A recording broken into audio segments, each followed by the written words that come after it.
Welcome to this week's installment of Today and Tomorrow in Scottsdale with Don Henniger. I'm Don, and with me is my podcast partner and city champion, Kevin Maxwell. Hello, Mr. Henniger. Hello, Mr. Kevin. You know, today is with us today somebody who you know is actually your sister-in-law. It is. But she's here not because she's your sister-in-law. No. She's here because she's Linda Milhaven, whose 3 terms of service to our city as a member of the city council is winding down. We get a chance to catch up with her in her final weeks of office today. Welcome, Linda. Thank you, Don. Thank you, Kevin. So let's do a couple news stories first, Kevin. You know, I really loved the piece we did a couple of weeks ago with the Sky Kids. Yeah, wasn't that cool? It was super cool. We got the media out there. It was a news story. I don't know if you saw the news story on Channel 15. But you were out there last weekend, right? I was out there last weekend. Right. We got the media out there. Lots of kids. Well, good turnout. Everybody it's just such a smiles on everybody's faces. The pilots, the kids, the families, everybody. Remind people what that program is again. So these pilots come together and volunteer their time and their gas and their airplanes to give kids with disabilities and special needs airplane rides. And these are kids that will probably never drive a car, or a lot of them are wheelchair bound, and they get to experience the magic of flight, and it's just amazing. The smiles on everybody's face. It's just such an amazing event. We Super love it. cool. Yeah, it's been 3 years since they've been able to do it, so this is their first year back after COVID, and it was just really well attended. Well, hats off to you for being a part of that. How many pilots were out there this year? I think they had like 40 pilots. Did they really? Yeah, but they gave 100 rides. Really, to kids. 100 rides? Yeah, I think 100 kids got some rides. And they get to take the families too. It depends on how big the airplane is. You know, a family member goes with them. There's one dog that went. Oh, is that right? Yeah. It took a dog up, a special, a caregiver dog. Sure, right. Yeah, Yep. got to go. So it was really fun. Looking forward to that being next year. They're going to have another one in the springtime out of Buckeye. Or Goodyear. And then they have one in California too. So hopefully. Do they have any jets? There was one jet. there a Actually, jet? the dog that flew in a jet. The dog got the jet? Yeah. Whoa. Got to fly in the jet. And and there was a helicopter out there too. A couple guys Really? did some helicopter rides. Yeah. That's cool. Yeah, it's pretty cool. Ever been in a helicopter? I have. Well, I've not. Haven't you? Got to get on my bucket list, I guess. Yeah, it's fun. Hey, speaking of things you're involved with, and hats off to you. This community service apparently runs in the family. Prado de Sol is coming up. Yeah. And they're looking for admissions now for the parade on February the 4th. And you're an MC. You've been an MC for that for a long time, right? Except for last year when I got COVID. Yeah, I sure have. Oh, you got COVID last year. Yeah, right before the event, unfortunately. But so I was down. But yeah, it's been my 6th year doing the announcing and get announced the entries as they come by in the parade. It's a lot of fun. Not too bad, huh? I love it. It's my favorite day of the year. I'm gonna have to stop by and see you this year at the booth. Yeah, have you been to the Prado de Sol? I've been to it, but not last couple of years. I missed last year, and then we got COVID for a while. But yeah. So yeah, it was COVID. It was down for a couple of years with COVID. Then I had COVID. So now I think everybody's had COVID now. So hopefully we'll be back. Hey, that's fun that we don't talk about COVID much anymore. I know, great. I know. I was thinking fantastic. about that. Yeah. So let's talk about Linda Milhaven. Linda's wrapping up her 3rd term on City Council. That means that she's going to now have served up to for almost 12 years as of 2 weeks from now or so. So now she's hit her term limits, and so now you're down to your last few precious council meetings. Now, as you might expect, Linda is a true community servant. In addition to her time on council, she's been hard at work for other groups and causes throughout the city, from the Scottsdale Cultural Council to the Chamber of Commerce, Better Business Bureau, Scottsdale Leadership. We could go on and on for the next 30 minutes listing them all. Although I do want us to mention the fact that she did get the Frank B. Hodges Alumni Achievement Award from Scottsdale Leadership, 2009, right? In the working world, Linda had a 30-year banking career. She was a community bank president in Scottsdale from 93 to 2005, give or take. And, welcome, Linda. It's just a pleasure to have you here today. Oh, thank you. It's my pleasure to be here. So today we get a chance to look back on your impressive career with the city. We get a chance maybe to talk about the current state of affairs in our city, and perhaps a little bit about the election environment and the state of democracy as we know it, coming off a contentious election season, to say the least. And also maybe a look ahead to what's next for our city and perhaps what's next for you too. But let's talk about elections for a second. Now, how have things changed over the past 12 years from a campaigning standpoint since you started running for council 12 years ago? Well, I think for our local elections, it's much more grassroots, much more hand-to-hand combat, much more about who's your email chain and the echo chamber that you're in. You know, I think 12 years ago when I ran, there were complaints about if you didn't have a lot of money to spend to do mailers, it was hard to get your message out. And I think since that time, we see that while it helps to have money to run in a campaign. Lots of folks with small campaign budgets have been very successful and been elected. So it's really a much more on the ground, hand to hand, grassroots campaigning that's effective. How much money do you need now to, in your estimation, to if you're a newcomer, you're a brand new candidate into a campaign? What's the expectation of what you got to raise to be successful? Well, certainly more is always better, but I think we've seen successful candidates who maybe spent $40,000 or $50,000, and we've seen folks lose a campaign spending $140,000 and $150,000. So, while like I said, money doesn't hurt. It's not the decider. It's really about your network and your constituents and the kind of echo chamber they can create for you. Yeah. So, Kevin, I think the school board races this year, we had a couple of people raise over $100,000 for a school board race. Yeah, isn't that crazy? And superintendent for public administration. I mean, every race, no matter what it is, even how local it is, seems like that money is important. Linda, you've run successful campaigns for 3 times now for city council. What is the atmosphere out there in terms of people, their attitudes, and what have you noticed in terms of changes that when you're out on the campaign trail, knocking on doors, door to door, and what are people like now compared to what they were like 12 years ago? So if I think back 12 years ago when I ran the first time in 2010, we were still in the midst of the Great Depression or recession, right. And we had not yet found the bottom. So we were still wondering how far down was down. I remember. And so the economy was critically important at that time, and protecting city services and trying to attract jobs to Scottsdale was really key. And I think that may have been in large part why I was successful as a banker and a business person and active with the business community. That expertise, I think, really mattered to voters in terms of our economic stability. I think it's only natural, right? We go through economic cycles and we're coming out of a pretty prosperous time. I know right now we're on the verge of who knows, inflation, recession. Right. But more recently, we've had a really strong economy. And when that happens, then I think sometimes folks move away from concern about economics. And it's interesting that it seems that the conversation in the last election was about development and growth, which I think is really curious because we've heard things, especially in the last election, that says, stop the urbanization of my city. I'm not sure I know what that means. That's a good point. I'm not sure I know what it means either. Yeah, I don't either, yeah. Right? Folks will say, I want to see quality development. Well, certainly we all want to see quality development, but I think we need to ask the next question, right? And as I think, even as a candidate or as a city council member, we certainly want to listen, but we need to ask the next question that says, so what does that mean to you? Right? Folks will say, we've got rampant overdevelopment, but when I look at the census data, between the 2010 and the 2020 census, we grew slower than the state, the county, right. and all of our neighboring cities. And so folks who want slow growth, I think we're at slow growth. So the question may be, how much slower? I think, there are some folks who say no growth, and I think that's really not practical. That's right? suicide, isn't it? I think so, right? Yeah. My grandmother used to say, if you're not moving forward, you're moving backwards. That's right. I think we need to be right. We need to protect and preserve the things we value. I mean, the last city survey said 97% of the people who live in Scottsdale rate the quality of life here good or excellent. 97% is pretty outstanding. So I'm pretty proud of that, thinking that I've impacted or had an impact on that over the last 12 years. No question. So when folks talk about, overdevelopment and rampant overdevelopment, I ask, point to something you think that went too far.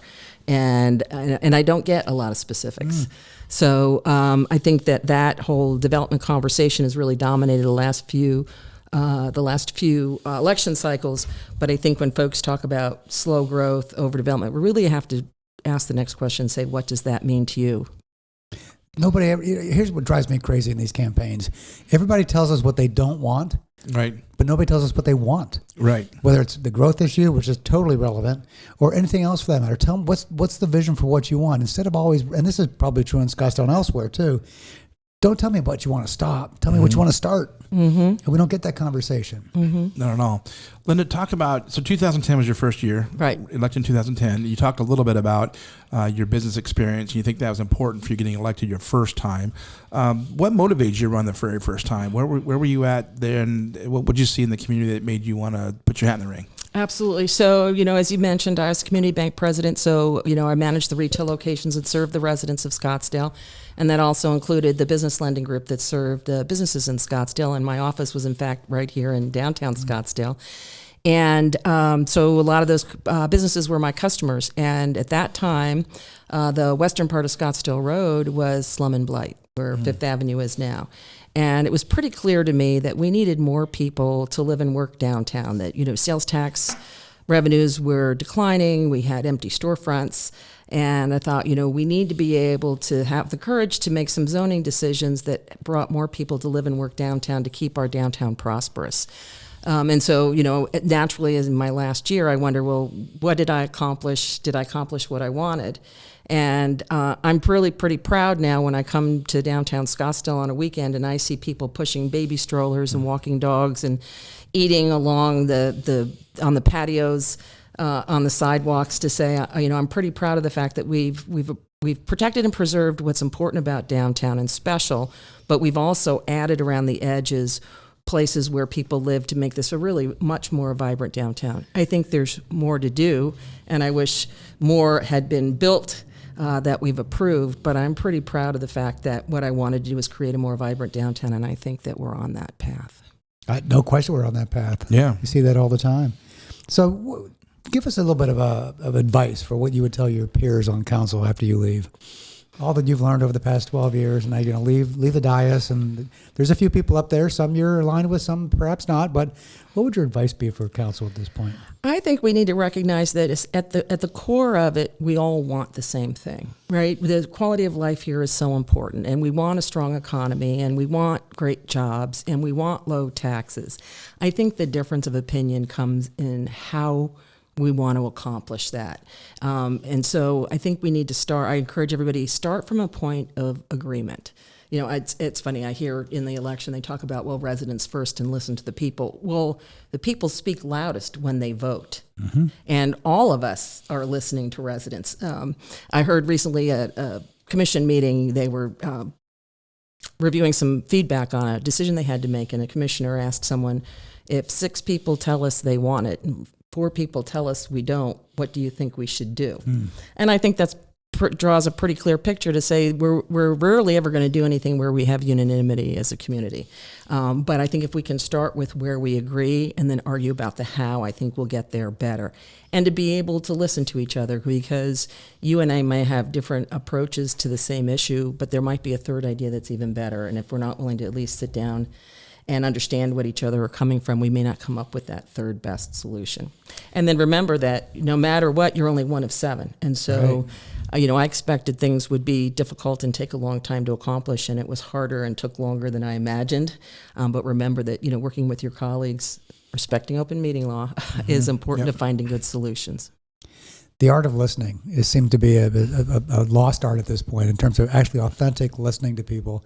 I just wonder how many times we go into some of these issues with sort of closed minds and sort of our minds already made up about what we think is going to happen, and we don't get the opportunity to listen to each other. I wonder how can we foster more of that kind of an environment? I think we keep trying, and if we can control ourselves. And so the better job I can do listening, I hope then that someone will return the favor and be respectful and listen back. And like I said, if we start from a point of agreement, it's interesting, when we have a controversial issue, usually a zoning issue, we'll get lots and lots of emails about why people don't want to do something. And so I'll typically sort of research the project, draft my own thinking, and try to respond back. In fact, this happened today on a project that's coming up. And I wrote back to somebody and said, well, I agree. It was about traffic. I said, I agree with you about traffic. But frankly, if you look at it this way, this might actually be the lesser of all the options that would have the least impact on traffic. And the person wrote back and said, oh, I didn't realize that. Thank you so much. So I think listening and responding respectfully, we can all learn a little bit from each other. Well, we're going to miss that on the council, aren't we? Absolutely. That type of sensible. Absolutely. Right. It's just common sense stuff. It's the way you and I would talk to each other. Right. Just get along. We don't have to agree on everything. We never will, and that's fine. But we need to know how to talk and listen to each other. Yeah, we're going to miss that. Linda, who have you, I'm sorry, did you have... No, go ahead. You go, Kev. You've worked with a lot of different council members in your 12 years. Can you talk about any of the relationships you've made or some of the special ones? I mean, you're probably not going to talk about the contentious times, but talk about some of the people you work with. Well, Virginia Cordy, I think, did a wonderful job as a council member. She and I have been involved in the business community for a long, long time. Suzanne Clapp, she was actually the one who pushed me into running 12 years ago. See, that's the kind of, okay, there you go. See, actually, I tell the story, Suzanne started telling people around town I was running for city council. Is that right? So I started getting calls, "Are you really running?" I'm like, "Where'd you hear that?" Right. Okay. And all of a sudden she was. Yeah. Yeah, Mayor Lane and I developed a really strong relationship.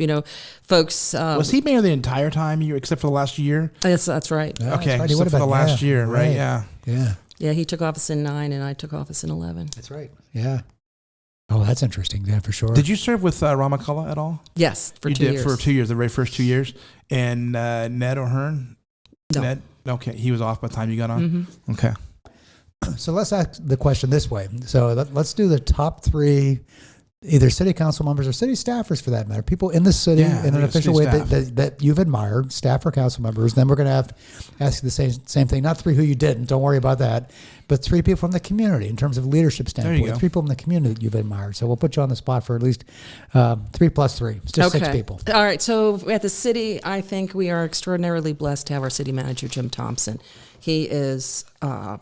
he not only brings a wealth of experience and a broad perspective, but you have to imagine having 7 bosses with 7 different points of view can be quite a challenge. And he does an amazing job keeping us informed, listening to what our concerns are, trying to find ways to incorporate our concerns or our thoughts into a project. But he also does a really good job of letting us know no sometimes, or that's not how it works. And so he does a great job with the staff, but he also does a great job managing the city council. I think we're lucky to have him. Randy Grant, who ran the planning department, I think was also a standout because, as you can imagine, with all the development projects, he was always able to listen and balance. And, the years ago, the conversation was about how difficult the city was to do business with. And there are some who would say we're not difficult enough. But I think Randy walked that tight line in the most respectful and creative way to address everybody's concerns.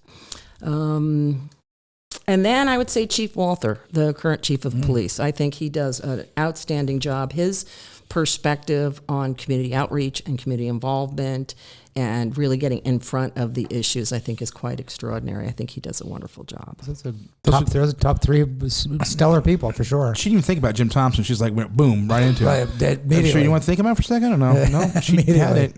Let's same question for people in the community. Community leaders. I think Rachel Sacco comes to the top of my mind. Rachel runs Experience Scottsdale, and I met Rachel 30 years ago when the Convention and Visitors Bureau was part of the chamber, and she's just done a magnificent job of building the tourism community in a first-rate experience Convention and Visitors Bureau. Talk to people I was on their board for a very short time. The city council gets to appoint one person to serve. And they are extremely well respected across the country for the job they do. So, and they continue to reinvent themselves and stay current. And so I think Rachel's done an amazing job. Who else in the community? It's like so many. It's like, how do you pick? I know. That's a tough question. I'd be hard pressed to answer. Somebody good's gonna be left off. So no question. Dennis Robbins. I served with Dennis on city council, and now he runs the Charros organization. And I think that he's really done a wonderful job with the Charros. They've always done incredible work and always made a huge contribution to our communities. Folks know they run spring training, and based on the money they make donations in our community. And under Kevin Dennis's leadership, they've really expanded their outreach, their visibility, as well as the programs they run and the amount of money that they give. In fact, it's quite extraordinary that during the pandemic, despite 2 interrupted spring training seasons, they were able to maintain their level of giving. I think they do an extraordinary job. Amazing. And third... She's thinking. These are tough questions. Now she's thinking. I know. Yeah. These are tough questions. That's why we don't prepare them. That's why we want to hear just enter them on the spot answers. No preparation. So she's got to come off the top of her head. Yeah, I tried to anticipate your questions, and this was not one of them. I didn't think it would be. Todd Laporte. There you go. From Honor Health. Sure. Oh, there Honor you go. Health. You know, That's a good one. Honor Health, you know, and Tom Savarari before him, Yeah, you know, Tom, they're yeah. a big employer in town, but they also really get involved with issues that are important. And I think, you know, we are so well known for and respected for the healthcare community, and Honor Health has been a cornerstone of that. And, you know, their campus down here on Osborne has been a key catalyst in the redevelopment of downtown. That campus was slum and blight not too long ago, and so right. that development has really helped to revitalize downtown. Sure has, yeah. So you talked about some of your wins, particularly the stuff downtown, the development of downtown, which I think is a huge win too.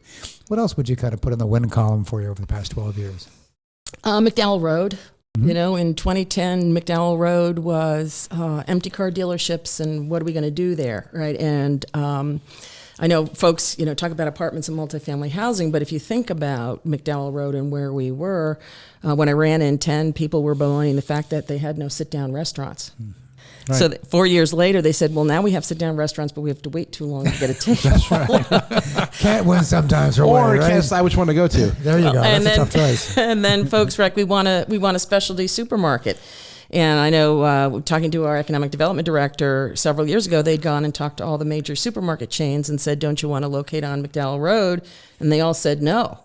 And they looked at all of what had been approved in the housing, because as you know, a retail location will look at their service area, right? They drive particularly supermarkets and other retail, they look at a 3 and 5 mile radius and how many rooftops are there. And they looked at what was there and said there's not the density to support a supermarket. But we look now at McDowell Road and what's been approved there, and we've got a specialty supermarket going in at McDowell and right. Scottsdale Road. And so, you know, folks may say, well, gee, I take an issue with multifamily housing, but what were we going to do along McDowell Road, right? We had Sky Song was in 10, was one building, was near build out, so office didn't make sense. Right. Los Arcos had already died, so, and Tempe Marketplace was coming out of the ground, so retail wasn't an option. That's right. And so if we're not going to build office and we're not going to build retail, homes for the people who work at Sky Song is important. In fact, I looked up recently, there was an article a year ago that said Sky Song now has 9,300 jobs. Is that right? And creates Wow. $1 billion of economic impact to Scottsdale. It's huge. So to go from Sky Song was mostly dirt lot and one building, and we had empty car dealerships on McDowell Road, to now see all the vibrancy and the supermarket people have wanted for a long time is something I'm proud to have been part of. Yeah, I look at Sky Song, and people still lament to this day that we didn't build a stadium for the Coyotes or an arena for the Coyotes or whatever. But you look what Sky Song's brought to our community. It's pretty incredible. That $1 billion economic impact, I had no idea it was that big at this point. Yep.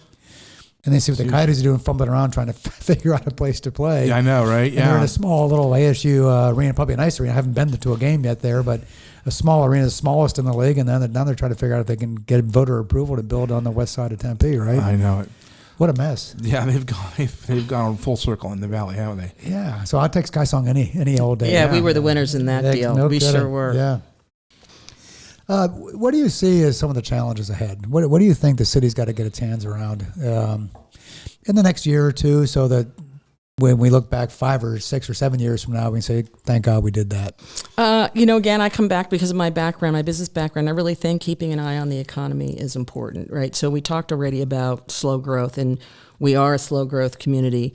But what that means is we're going to get less state shared revenues than we got in the past. And so we're going to need to be able to manage through that. We've got shifting retail sales mix, right? So folks who shopped in Scottsdale, the sales tax goes to Scottsdale. If you buy online, the sales tax goes to the state and then gets allocated based on population. So this is that shift from retail sales locally to online sales is going to erode our sales tax revenues. You know, we've got revenue challenges, and then that doesn't take into account, we know what kind of inflation are we going to see and how does that impact the cost of services. And so I think we need to keep a pretty close eye on our revenues and our expenses. Some of the big expense hurdles that are coming up, we've got, we've all heard about the police pension issue, the state retirement system underbilled the cities, but the cities are on the hook. And so we've done a pretty good job of building up that reserve, but we have a lot more to go, so we need to get that done. You know, we took over the municipal fire department. It'll be 20 years in the next few years. Right. And because rural metro didn't have a pension plan, we've got folks are holding out for their pensions. And so when we get to 20 years, we're going to see a lot of retirements, which means we're going to have to replace these folks and maybe do that. We can't wait for them to leave. We need Not to at have one people time, to right? step in. Yeah. So we're going to need to meet that. And then that also creates some issues with fire pensions. We're good today, but as retirements accelerate, that's going to be a big issue.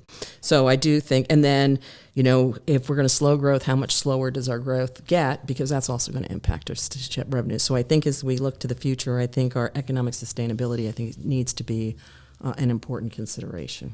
Yeah, the issue on the pensions too is if people start retiring, we're not going to get the rookies retiring. We're going to get the people in leadership jobs that have been in the city, working there for years and years and years, and have risen up in the ranks. We're going to lose a lot of key people. Yeah, what's the skill set going to be of the people who remain? How are we going to replace that? Right, yeah. In an era now where employers can't find people to do work anyway, and including the police and fire departments, plus they can't afford to live here. Yeah. So that doesn't help either. Yep. The other issue we need to be aware of is water, right? We are in a drought, but we can be really proud of what our city's done to prepare for the drought. And somehow that water issue gets tied up with development. Right. But, I was telling somebody the other day, my family came here in 1974, and in 1974, the community attitude is, I'm here, lock the door, don't let anybody else in. But in the intervening years, we haven't figured out how to do that. And so, we need to, folks are coming, we need to have a place for them to live. And we know that, and it's a regional issue. It's not just a Scottsdale issue, right? We're all drawing out of the canal. We're all drawing out of the same aquifers. And so we need to remember we live in a desert and be as prudent as we can be. But we also need to look at efficient uses. And so, an interesting thing about water is multifamily housing makes a much more efficient use of water than a single family home, right? Because in a single family home, I'm watering my landscape and filling my pool, whereas apartment dwellers don't do that. And so we need to be thoughtful about water, but we can't stop people from coming and we can't stop development, but we need to make sure that the development we have makes the most efficient use of water that we can. Why do we always got to hit a crisis before we get spurred to do action? Right. And so the things you're talking about now are things we can do now so that we don't have a crisis. That's exactly right. Instead, we're, and you see this all over the time, just Scottsdale, statewide, whatever, get to a crisis point, then people finally wake up and start doing stuff. But by then, why did you go through all that pain to get there? Yeah. We're comfortable here, right? Like Linda said earlier, we're 97%, people are happy living here. So we're comfortable. It takes something to shake us up. So I think that, I really think that's a great tribute for Scottsdale and for the leadership that we've had in Scottsdale. That also worries me because people are complacent. When you think about the folks who are complaining, the vocal minority that shows up at City Council, that a lot of people tend to listen to more often, how do you think we can wake the rest of people up in Scottsdale to start getting, because you guys read emails that are sent to City Council and pay attention to people show up and testify at City Council meetings. How can we wake more of the city up to get them activated on issues that are important? That is a great question, right? Because if 97% of the people are happy, they're trusting that we're going to do what's right. I got great advice when I first got elected, and it was a contentious issue, right? Right. You run and you say, this is what I think I want to do. And then you go to a city council meeting and the Kiva is full of people who want you to do something differently. And it's like, I want to listen and be respectful. But now what do I do? Right. And someone, Dennis Robbins actually leaned over. He says, you need to remember that there's 240,000 people at home having dinner, trusting that we're going to make the right decision. So part of it is, yes, we want to have as many people engaged in the dialogue as possible. But I also think we need to remember what we campaigned on, what the values were we said, what we hoped we would do, and then realize that while folks may feel strongly about it, we also need to take in balance and what's the greatest decision for the greatest good. I mean, that's to go back to, listen to the residents. We are listening and recognize that, we need to make decisions considering more than just the number of emails we get and the number of people who show up, but what's in the best interest of our city. Great point. Looking back real quick, I've been times when I've sat in a Kiva in the years you were in office, when there are people standing along the Kiva with signs and T-shirts on, and they were really upset about something. How intimidating was that? How did you do that to sit there and know that these people are against what you're looking to do?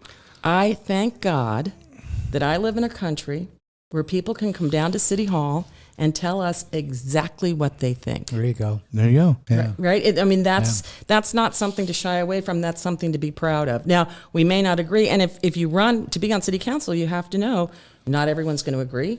and people get passionate about things they care about, and people care about their home and their neighborhood and their community. So you're going to have a lot of emotion, and thank goodness they do care. But thank God we live in a country where people can come down and address their government. Let's keep it that way, for sure. Yeah. Never underestimate or take that for granted. You bet. So you're down to your last few city council meetings, last couple. What are you going to miss the most about your term at city council? Gosh, there's so much. I just, working through with people, with constituents, and what is your issue and what are you trying to accomplish and what's the best solution and can we look at this a different way and is there another way to go about it? That problem solving in service of the community is something I think I'm really going to miss. That makes a lot of sense. So city service and the civil servant aspect of you is in your blood, no question about it. So what are you going to do when you leave council to stay active in the city? So I'm still trying to figure out what that looks like. Mm-hmm. I keep telling folks I'm going to be the new city council gadfly. I'm not going to go too far away. I've invested, as you mentioned, I had volunteer leadership positions and then my time on city council. I'm invested in our city. I want to see the best for our city, and so I'm going to stay involved. I know that we're putting together the tax, the Protect and Preserve task force, and I want to stay close to that. So I'll be around and vocal. And we'll be thankful that you are, that's Absolutely. For sure. Absolutely. Kevin, any other questions for No, I Linda? just want to thank Linda for 12 years of serving our community and even beyond that before she got on council. But so many times I remember either watching on TV or watching in the Kiva how eloquent she was about being respectful of everybody and just saying things that were difficult to say in a manner that was just so eloquent and got to the point. And we don't see statesmen like that very often. So we're going to miss you for sure. Thank you, Kevin. Can I second that in terms of the respect that people show for each other, or in some cases the respect they don't show for each other? Right. I would take respect any day of the week, and sometimes that can be in short supply, whether it's on the dais in City Council here in Scottsdale or anywhere else for that matter. Yeah, Linda's a model of that. So. Thank you. Scottsdale Analytics, Kevin, what you got this week? Oh, Don. So I was going to count up how many people have served on City Council since Scottsdale was incorporated. I didn't get the count, but it's about 40, 50, 60, something like that. Anyway, okay. Yeah. How many people? So Linda is just finishing up her third consecutive 4-year term. Right. Of all the people who've ever served in the City Council, how many people have served 3 terms on City Council? Wow. Does that include mayors? I have one mayor in there. One mayor? But, okay. Yeah. All right. Well, you got Mayor Lane. He did that. Yeah. And did Drinkwater go 3 terms? I bet he probably did 4 too. terms. He went actually. 4 terms. Yeah, as Okay, mayor. But anyway, it's 7. Is that? It's 7. Not that many, right? I would have guessed higher. And what's interesting is that most of them are women. No kidding. And most of them are recently. So No yeah. kidding. So Okay. now back in the city, I didn't get back in the city charter used to be 2-year terms back in the 60s and 50s. I think they were served 2-year terms. And I don't know exactly when it changed, but a lot of people served some 2-year terms. But not that many people served 3 consecutive 4-year terms. So here they are: Suzanne Clapp, Right. Linda, of course. Kathy Littlefield, even though she hasn't served her last term yet, she was just elected for her third. She'll have her third. Yeah, 4-year term. Bob Littlefield served 3 consecutive terms. Okay. Billy Gentry served. Billy Gentry served 4 4-year terms. Really? And I don't know how they did. The charter must have been different then, but she served in the 70s and 80s. Okay. She served 4 terms. Heinz Hink served 3 4-year terms. Wow. And George Cavalier, served 4 4-year terms as well. Wow. Isn't that interesting? Yeah, and then Herb Drinkwater served 4 terms as mayor, 4 4-year terms as mayor, Right. and 2 on city council. And then Sam Campana served 2 4-year terms on city council, and then 1 4-year term as mayor. Wow. So not that many. Well, what's amazing to me, and this certainly applies to Linda, just the dedication and just the commitment that you have to the city, not only to serve for 12 years, but to run 3 times and go through that grueling it takes a campaign lot. process. Now, I've watched a few, including you, Kevin, going through that campaign rigmarole. That's hard work. And if you win or lose, I mean, I have respect for anybody that even runs, but just to go through that 3 times and then serve the city for 12 years. Wow, hats off to you, Linda. Thank you so much for everything you've done for this city. One last question, though. I'm assuming that it got harder as it went on, that your first campaign was easier than your last, or would you say, or were they all about the same? Or They were all different, and they were all a lot of hard work. Yeah. All right. God, no, Ken, hard work, but hard work, dedication, passion, and commitment. But thanks. It's all part of the mix for sure. And this city's full of those kind of people. They are. We do a lot of podcasts. That's why we do this podcast, to bring them to the light. right. For sure. Well, thank you, Linda, for your service to our city as a city council member and as a leader in a long list of other community groups and causes. And we look forward to continue seeing you in your leadership role all throughout our city. So we know we can count on that. And our thanks to all of you for listening today. We look forward to being back with you again for our next edition of Today and Tomorrow in Scottsdale.